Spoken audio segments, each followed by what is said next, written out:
Sports Show. Well, this is a really interesting one. We want to talk a bit of basketball, but first off, our next guest, Isaac Humphries, is a bit of a talented man, and he's got Tunes for Charity coming up on November the 6th at Thebby Theatre. He joins us. Isaac, how are you, mate? I'm good. How are you? Very well, mate. Tell us a little bit about Tunes for Charity. Tunes for Charity. It's a concert I've put together here in Adelaide. It actually stems from an idea I had in the US when I was 17. When I was in college, I couldn't profit from a concert because we can't. When you're in college, you're not allowed to make money. NCAAs, yeah. So I immediately made it about charity, not because that was always going to be the option anyway, but created a show for charity for the Ronald McDonald House and did the show over in the US. And now I've brought it to Adelaide and figured Adelaide would get around something like this, and they well and truly have and continue to. So it's a 2-hour show, all cover songs. I'll be singing with local Adelaide musicians as my band. And it'll just be songs everyone knows and loves that you can sing along to, dance to. And 100% of the proceeds go to the Ronald McDonald House here in Adelaide. And basically the goal is to raise as much money as we can to help families stay as close as possible to each other while they're going through a really tough time. Hey, mate, great cause. Is it going to be really loud? Because if I'm going to sing along, I don't want anyone to hear me, mate. I'm not as talented as you. You'll throw me off. Really loud, mate. You'll throw me off, Phil. It's going to be so loud, and I'll tell the sound guys, when you see Phil walk in. Hey, mate, what's the ticket cost? It starts at $48, so come along, 48, 68, 88. So based on my number, 8. So they're all in 8s. But like I said, 100% of it goes straight back to the Ronald McDonald House. Ticketmaster has waived a lot of fees. The Thebby has waived a lot of fees so that the Ronald McDonald House can just have as much as they can, basically. And you're obviously a talented basketball player. You play for the Adelaide 36ers. How did you get into music? Was it always a passion for you even before basketball? Yeah, the real question is how did I get into basketball? Because music was my life before basketball. Yeah. So as a kid, I was very into performing arts and music and acting and all that stuff. Was just drawn to that entertainment world. And then I grew really tall and basketball took over and music took a back seat. Then it sort of got to a point where I was meeting a lot of really big-time musicians in the music industry, and they sort of took me under their wing and introduced me to music, like proper music. And that's when I started doing shows, recording music, writing music, working with people. And now I've got a perfect balance of both worlds. And in the off season, I can do my shows and record music. And then during the season, I pretty much put it all down and focus on basketball. And I saw in an ESPN article that you did recently, you really credited your music to potentially saving your basketball in a way, and having that longevity within your basketball, having that balance. You really said that, you realised that not being solely focused on basketball was going to work for you. When did you come to that kind of profound realisation? Yeah, well, I mean, Phil met me when I was probably at my lowest point in probably life, to be honest, with basketball. I was really struggling with basketball. I'd come from a really bad situation, well, not bad, but a really tough situation in the US. And I needed to sort of rebuild and figure out that love again. And I met some people in LA that made me realise that I can do both, and I actually can't do one without the other.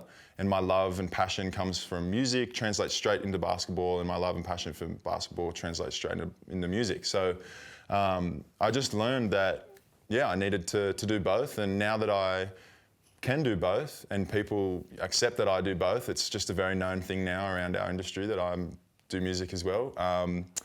My basketball's taken a whole nother level, and my music has too. So I think I've found like the little secret recipe of what I need for myself. Yeah, a little bit of confidence in both, mate. No exactly. Doubt. So, mate, a lot of players like to play music before they get out in the game. I mean, everybody's different. We respect their individuality. Yeah. For you, mate, is there put the tunes on and just relax before you play? It is a little bit. Not really, though. Like I'll drive from my house to the arena and have my songs, and that's it. Like, there's 3 songs maybe by the time I get to the arena. The same 3?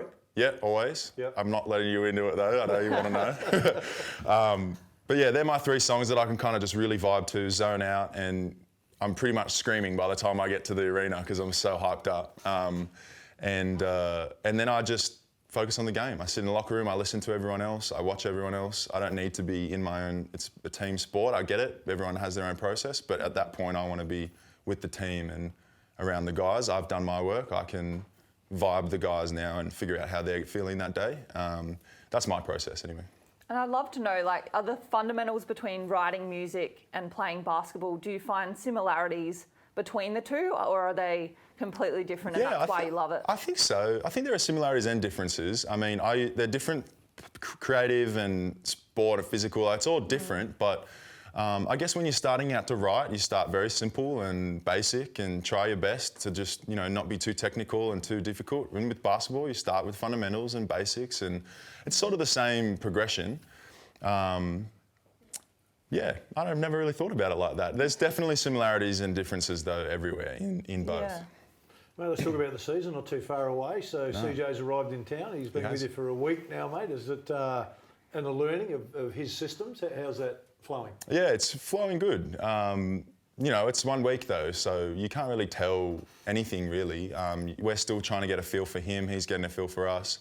We're learning his system, and we've been doing something different for a little bit of time now, and now we've got to swap it. So we all just have to learn new habits and all that stuff. But we've got a really good group of guys, and everyone's gelling on the court pretty quickly. So it's looking really good. Practice is intense, and we're getting after it, which is really what we want to do. So it's really good. Hey, mate, you talk about performing. Obviously, you've got a big performance on the 6th of November in front of a big crowd. Then you've got to perform for the rest of the season in front of a different kind of crowd. Yep. Bit of pressure on you, mate, because you're a key player last year, and so there's that expectation that we need Isaac to win, and suddenly Isaac gets injured, mate. So then we don't win as much without him, which is good for you, of course, because it makes you seem like you're the key player. But how is the body, mate? Yeah, the body's good.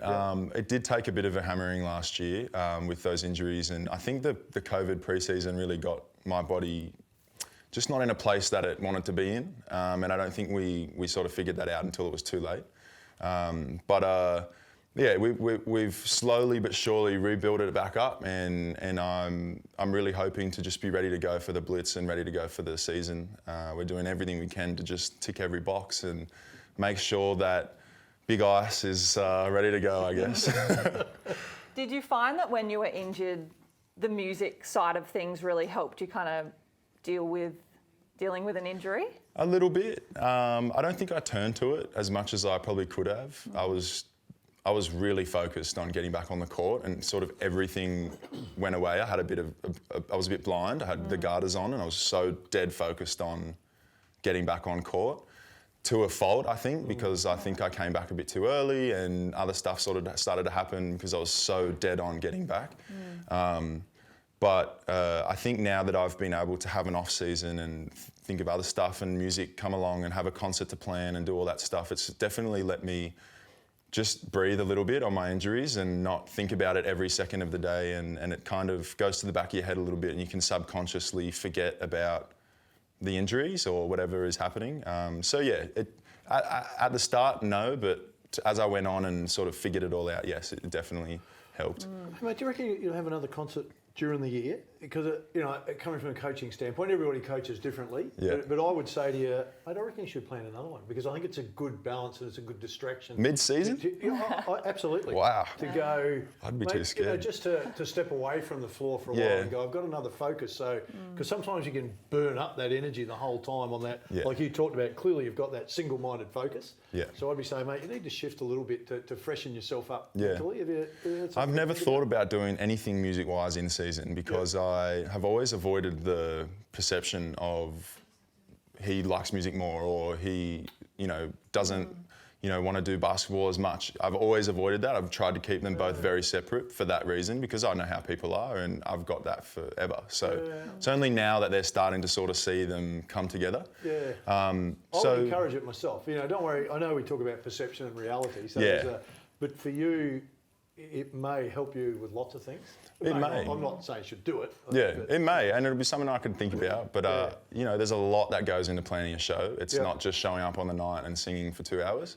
So, and I want to put everything I can into this season. It's a big year, and I'm just so pumped to go again. Give us a quick touch on that before you go, mate. It's not as simple as we're going to have a concert and get going. How much time and effort do you reckon's been spent getting to this point? November the concert? 6th. Yeah. Oh, it's been months and months of just me all by myself, because I don't have the music support here.